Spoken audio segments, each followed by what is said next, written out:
Hey folks, welcome to Economic Observations. My name is Chris. Today is the 31st of August, and boom, where did summer go? Hard to believe that it's the end of August. School is starting. Labor Day is on Monday, and time is just a ticking. I hope you enjoyed summer, and I hope you enjoy September even more. My name is Chris. This video is sponsored by the Tanzania School Fdn, a nonprofit near and dear to my heart. There are so many things going on, but right now I want to talk about something really stupid. I was filming this, my first take. This is like my fourth take because doing this is not easy. And I got 383 emails, 383 notifications that someone in other parts of the world are trying to log in to the admin account for the Tanzania School Fdn. And let's see, this one is in Brazil. Okay, so I have someone in Brazil trying to get into the account with that IP address. And then this one, and this is like consecutive. This one is in, Mexico. Mexico, Brazil. 383 attempts to log into our account. Where's this one? Oh, this one is, somewhere in the United States, in Chicago. Okay, so folks, this kind of ransom crap is real. So 383 attempts to get into our very small nonprofit's website. Like, why would you bother? 383 attempts. Now I have all these emails to do. Luckily, I have some really good software on our site. I have really strong passwords, and every IP address only gets one attempt to try and log on, and then they are banned. But geez, what else do I have to do? 383. Usually I get like 3 a day, but 383 people trying to get into our website. Maybe I should just block all IP addresses except for my own, huh? That's next. All right, I got a lot of things going on. Today I read an article in CNBC that says that the Social Security Fund is running out of money. The Social Security Fund only has funding until 2033. That is 1 year less than they projected last year. All right, they say after 2033, that payments are going to be cut by 20%. And why is this? I talked about it in my last video. It is the shrinking workforce. There are not enough workers entering the workforce to pay the Social Security to cover all the retirees. Currently, there are 54 million people on Social Security, and they project by 2032 there is going to be 79 million. We know that a lot of people took early retirement due to the pandemic, and Social Security just doesn't have the money because people aren't putting the money into the fund anymore. People rely on Social Security, and there is going to be a growing number of older people thrust into poverty just when they thought that this safety net of Social Security would be there. If you're not on Social Security and you are anticipating a government, municipality, or some kind of pension, well, those two are going to be affected. Don't fool yourself. Cut back your spending if you haven't. Pay off your house. Don't live larger than the income you have. And I tell people this all the time. I had a great job. I could have moved. I could have sold my house, expanded. I stayed where I am. I stayed in the house that I bought in 1996.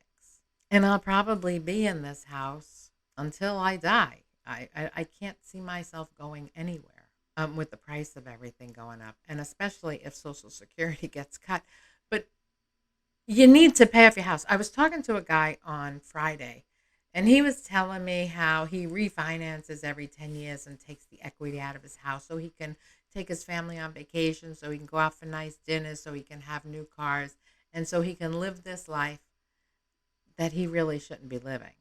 He's in construction. He told me he was 53 and he was going to die doing his job. basically. He said he's going to work for another 30 years and die on the job. And I said, why would you want to do that? He says, so I can afford the lifestyle that I live. But is that the lifestyle you really want to live? Being in debt and kind of regroup or refinancing all your debt every 10 years into a tight little package? We don't know what the interest rates are going to be in 10 years. So why would you want to do that? I got a notification, I have a Kohl's credit card. It has a zero balance. But I have this credit card and I got this notice in the mail that they're changing their annual interest rate. And it's going up to 25.99%. And if you pay your bill late, well, now they're charging you $40 late fee. And if the payment bounces back, they charge you $40 as well. And this is why the poor get poorer, right? Because they juggle their bills and they're a day late and they get charged $40. In the meantime, they were only making a $25 payment.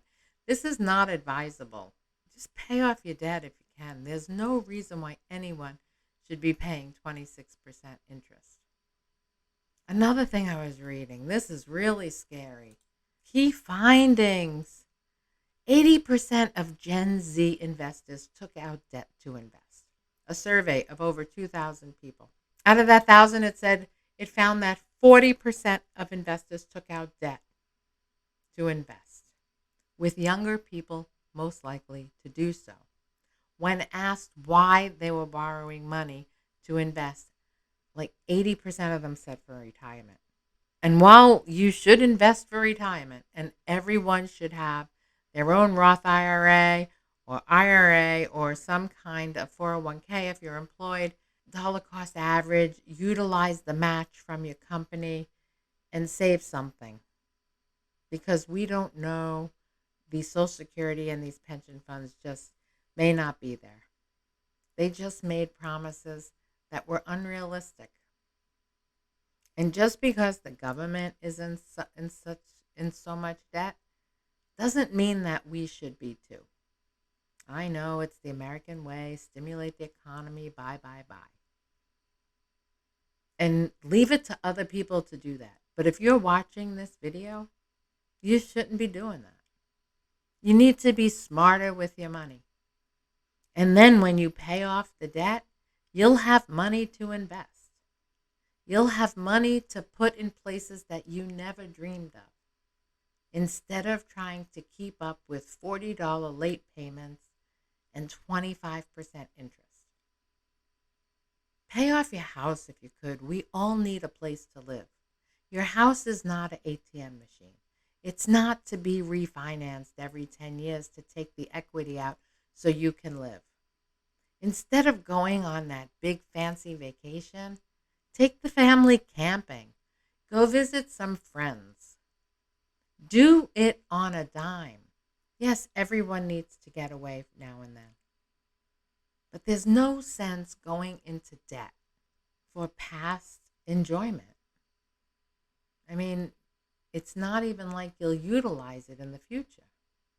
But people are taking out their debt. They're taking out so much debt. And they're taking out personal loans to invest, followed by borrowing money from family and friends. 38% of those who went into debt to invest took out a personal loan. 38%. And 23 borrowed money from family and friends. And when it comes to taking on debt to invest, many went big. Borrowing over $5,000. And most said taking on this debt to invest won't be a one-time occasion. Of those who previously took on debt to invest, 61% said they would do it again, and 33% would consider it. The younger generation led the way with 80% of Gen Zers aged 18 to 24 and 60% of millennials aged 25 to 40 reported they've taken on debt to invest. The elders were significantly less likely to do so, with just 28% of Gen Xers, ages 41 to 55, and 9% of baby boomers, ages 56 to 75. I am a little bit of a bear. I do not think that people should be borrowing money to invest.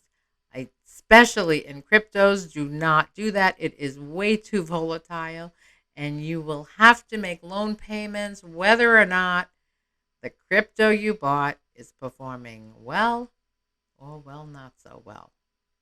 All right, folks, look at what's going down on in Louisiana. They are saying that electricity and water and even toilets are going to be out from 1 to 4 weeks.